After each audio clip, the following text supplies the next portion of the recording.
स्वागत है आप सबका हमारे YouTube channel education point coaching classes में। तो बच्चों, आज की इस वीडियो में हम करने वाले हैं क्लास 10th के सामाजिक विज्ञान की वर्कशीट नंबर 16, आकलन कार्यपत्रक 16, जो कि होने वाली है 8 फरवरी की। आज की जो वर्कशीट है, ये जो हमारी असेसमेंट वर्कशीट है, ये ऑलरेडी हम काफ़ी डिटेल में कर चुके हैं बेटा हमारी वर्कशीट वाली कैटेगरी में, जहाँ पे हमने अभी लास्ट ही जो हमारी वर्कशीट पूरी हुई है वो है हमारा भारत में राष्ट्रवाद। उसी से संबंधित कुछ प्रश्न है, तो आइए जानते हैं इन प्रश्नों के उत्तर। सबसे पहला प्रश्न है, रॉलेट सत्याग्रह का आयोजन क्यों किया गया था? 2 नंबर का क्वेश्चन है। तो बेटा, ईस्ट इंडिया कंपनी ने रॉलेट एक्ट पास किया था, जिसके द्वारा उसने सरकार को अत्यधिक शक्तियां दे दी थी।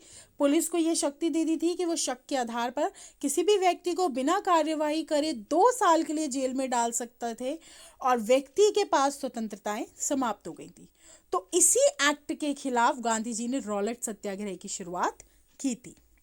प्रश्न दूसरा, गांधी जी ने सत्याग्रह के विचारों को विस्तार से समझाइए।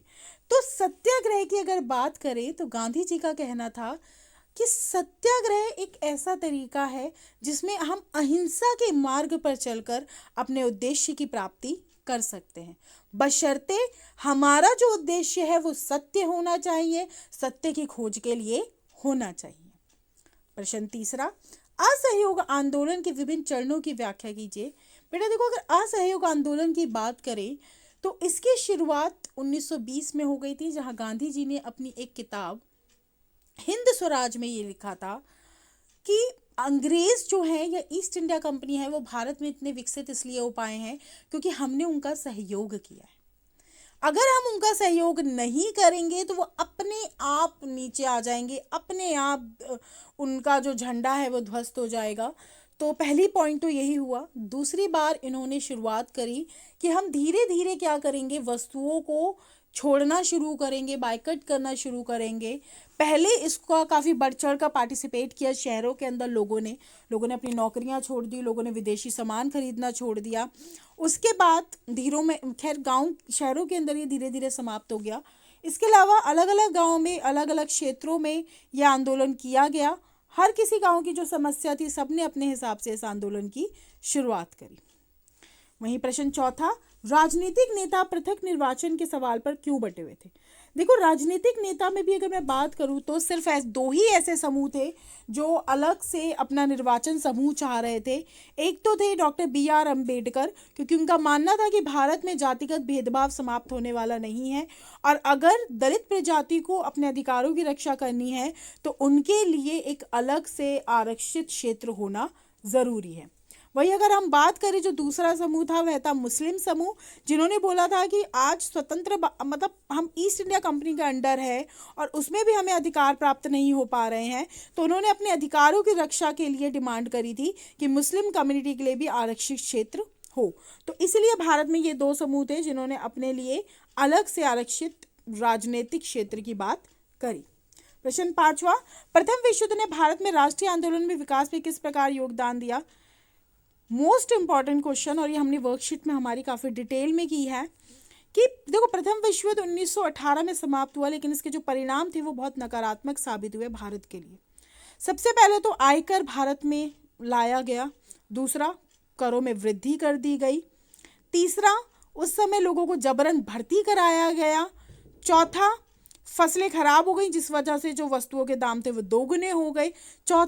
पांचवा, उसी समय पे एक स्पेनिश फ्लू फैल गया जिसमें लगभग 1,80,00,000 लोगों की डेथ हो गई। तो इस हिसाब से हम कह सकते हैं सारे नकारात्मक बिंदुओं की वजह से भारतीय जनता बहुत ज़्यादा गुस्से में आ गई और फाइनली भारत में एक लार्ज स्केल पर राष्ट्रीय आंदोलन शुरू हुआ।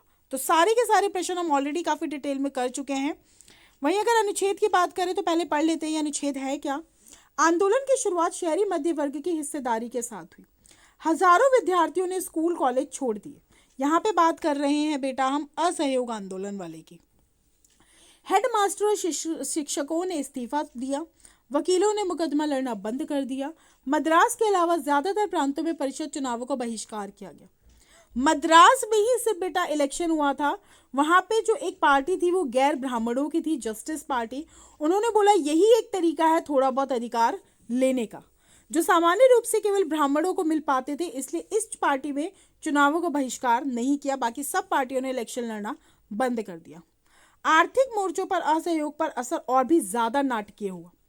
विदेशी सामानों का लोगों ने बहिष्कार करना शुरू किया, शराब की दुकानों के बाहर पिकेटिंग करना शुरू किया और विदेशी कपड़ों को होली की तरह जलाना शुरू किया। वहीं 1921 और 22 के बीच विदेशी कपड़ों की आयात इतना ज़्यादा कम हो गया कि जो 102 करोड़ का होता था वो 57 करोड़ पर आकर टिक गया। तो असर होना शुरू हो गया था लोगों का कि वो जिस हिसाब से वस्तुओं को की डिमांड कम कर रहे थे, तो ईस्ट इंडिया कंपनी को नुकसान होना शुरू हो गया था। बहुत सारे स्थानों पर व्यापारियों ने विदेशी व्यापारों बंद कर दिए, विदेशी व्यापार में पैसा लगाना बंद कर दिया। और जब बहिष्कार आंदोलन फैला और लोग आयातित कपड़ों को छोड़कर केवल भारतीय कपड़े पहनने लगे, तो भारतीय कपड़ा मिल अधिकारों का भी फायदा होना शुरू हो गया, क्योंकि उनके कपड़ों की डिमांड बढ़ गई। खादी का कपड़ा मील से भारी पैमाने पर बनने वाले कपड़ों के मुकाबले प्राय महंगा होता था। देखो, भले ही हम बहुत बढ़ चढ़ कर पार्टिसिपेट कर रहे हैं, पर जिन चीज़ों को हम छोड़ रहे हैं उनके ऑप्शन में भी तो कोई वस्तु हमारे पास होनी चाहिए। भारत में थी खादी, लेकिन खादी की समस्या क्या थी कि ये महंगा बहुत था। और वे मीलों के कपड़ों के लंबे समय तक बहिष्कार कैसे करते, क्योंकि भारत में ज़्यादातर लोग कौन थे? गरीब थे। ब्रिटिश संस्थानों के बहिष्कार से भी समस्या पैदा हो गई, क्योंकि विकल्प में कोई और संस्थान नहीं थे जहां लोग जाकर नौकरी कर सके या बच्चे पढ़ाई कर सके। इसीलिए शहरों में धीरे धीरे ये जो असहयोग आंदोलन था वो समाप्त हो गया और फलस्वरूप विद्यार्थी और शैक्षणिक सरकारी स्कूलों में लौटने लगे और वकील दोबारा सरकारी अदालतों में दिखाई देने लगे। तो ये पैराग्राफ है हमारे भारत में राष्ट्रवाद का ही असहयोग आंदोलन से संबंधित है। शहर में किस प्रकार से ये चला और किस प्रकार से धीमा पड़ गया। प्रश्नों की बात करें तो मद्रास प्रांतीय परिषदीय चुनाव का बहिष्कार क्यों नहीं किया गया, तो वो इसलिए, इसी में पैराग्राफ में आंसर है कि मद्रास में गैर ब्राह्मणों द्वारा बनाई गई जस्टिस पार्टी का मानना था कि काउंसिल में प्रवेश के जरिए उन्हें वह अधिकार मिल सकते हैं जो सामान्य रूप से केवल ब्राह्मणों को मिल पाते थे, इसलिए इस पार्टी ने चुनावों का बहिष्कार नहीं किया। तो प्रश्न का एक का आंसर ये है। प्रश्न दूसरा, असहयोग आंदोलन के आर्थिक प्रभावों को विस्तार से समझाइए।